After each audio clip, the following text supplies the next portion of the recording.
नमस्कार, आप live cities देख रहे हैं। मैं हूं आपके साथ काव्या।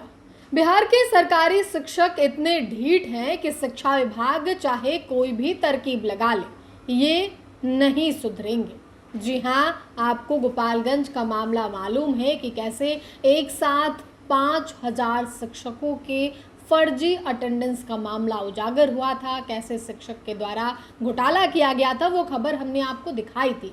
लेकिन अब ताज़ा मामला बिहार के मोतिहारी जिले से निकल के सामने आ रहा है, जहां एक बार फिर ई शिक्षा कोष पोर्टल ऐप में घोटाला किया गया है शिक्षकों के द्वारा।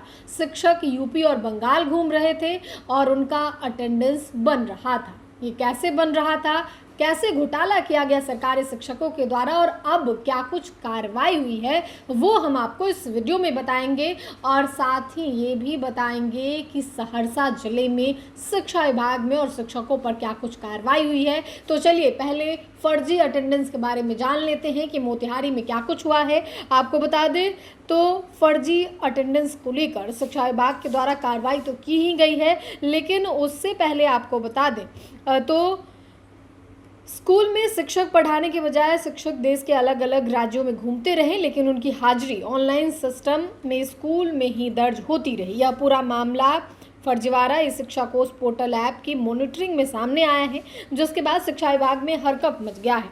जांच में खुलासा हुआ कि 22 शिक्षकों ने 14 मई को अपने अपने स्कूलों में उपस्थिति दर्ज की थी, लेकिन उनकी वास्तविक लोकेशन पटना, हाजीपुर, समस्तीपुर, यूपी और पश्चिम बंगाल तक पाई गई है। यानी कि वो पटना में थे, या तो हाजीपुर में थे, समस्तीपुर में थे, यूपी में थे या फिर पश्चिम बंगाल में थे, लेकिन उन्होंने अपने अपने विद्यालय में अटेंडेंस बनाया, ऐसा इस शिक्षा कोष पोर्टल के द्वारा कहा गया और इसी में ये खुलासा हुआ है।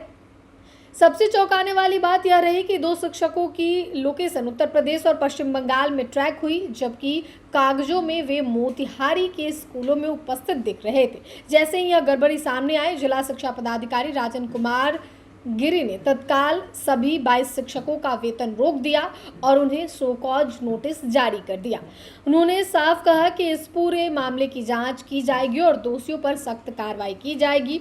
इस शिक्षा कोष पोर्टल में मोबाइल आधारित अटेंडेंस सिस्टम लागू है, जिसमें हाजिरी के साथ लोकेशन भी रिकॉर्ड होती है। इसे डिजिटल ट्रैकिंग के दौरान यह फर्जीवाड़ा पकड़ा गया है। जाँच में सामने आया कि कई शिक्षक उस दिन अपने स्कूल से दूर अलग अलग जिलों और राज्यों में मौजूद थे, फिर भी सिस्टम में उनकी उपस्थिति स्कूल में दर्ज हुई।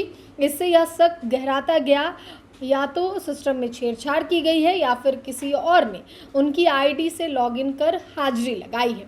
आपको बता दें तो इस फर्जीवाड़े का सबसे बड़ा नुकसान ग्रामीण इलाकों के बच्चों की पढ़ाई, और पढ़ाई की बात की जाए तो सम्राट चौधरी भी कहते हैं कि मंत्री और अफसर के बच्चे अब सरकारी स्कूल में पढ़ेंगे, तो अगर शिक्षक ऐसे फर्जीवाड़ा करेंगे तो फिर कैसे पढ़ेंगे, ये आप सोचिएगा। लेकिन सहरसा में क्या हुआ है, कैसे फर्जी प्रमाण पत्र पे शिक्षक अपनी नौकरी कर रहे थे, उनके ऊपर भी कार्रवाई की गई है। तो हम आपको बता दें तो सहरसा में फर्जी प्रमाण पत्र का मामला उजागर हुआ है, कैसे शिक्षकों के द्वारा फर्जी प्रमाण पत्र लगाकर नौकरी किया जा रहा था, वो जो है हम आपको बताते हैं। दरअसल आपको बता दें तो सहरसा जिले में हुए बहाल शिक्षकों में से फर्जी प्रमाण पत्र के आधार पर नौकरी पाने वाले 20 विद्यालय अध्यापकों को चिन्हित किया गया है। पिछले 2 वर्षों के दौरान बिहार लोक सेवा आयोग बीपीएससी द्वारा टीआरई 1, 2, 3 में बहाल हुए शिक्षकों के प्रमाण पत्रों का सत्यापन किया गया,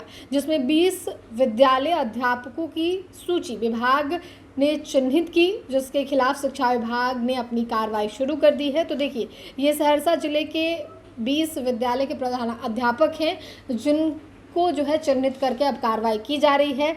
आपको बता दें तो राज्य सरकार के निर्देश के बाद बहाल हुए विद्यालय अध्यापकों के प्रमाण पत्रों का सत्यापन कार्य लगातार विभाग द्वारा शिविर लगाकर किया गया, जिसमें करीब 32 से अधिक विद्यालय अध्यापक के प्रमाण पत्रों में विसंगति पाई गई, यानी कि गड़बड़ी पाई गई।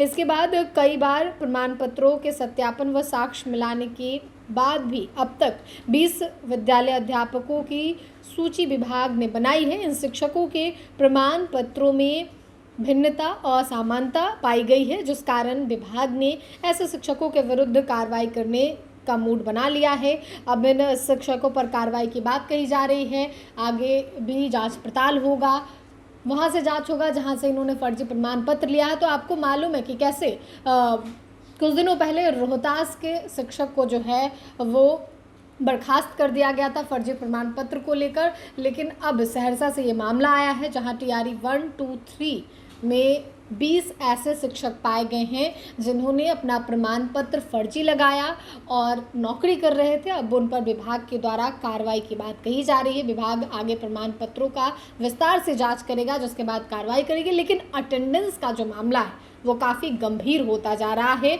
इस शिक्षा कोष पोर्टल ऐप ही लाया गया था कि शिक्षक जो है वो बेईमानी ना करें, विद्यालय में आकर अटेंडेंस बनाएं। 34 मीटर का भी मामला आपको पता होगा, लेकिन फिर भी शिक्षक नहीं सुधर रहे हैं। तो क्या ऐसे बिहार के सरकारी स्कूलों में मंत्री और अफसर के बच्चे पढ़ेंगे, ये आप सोचिएगा।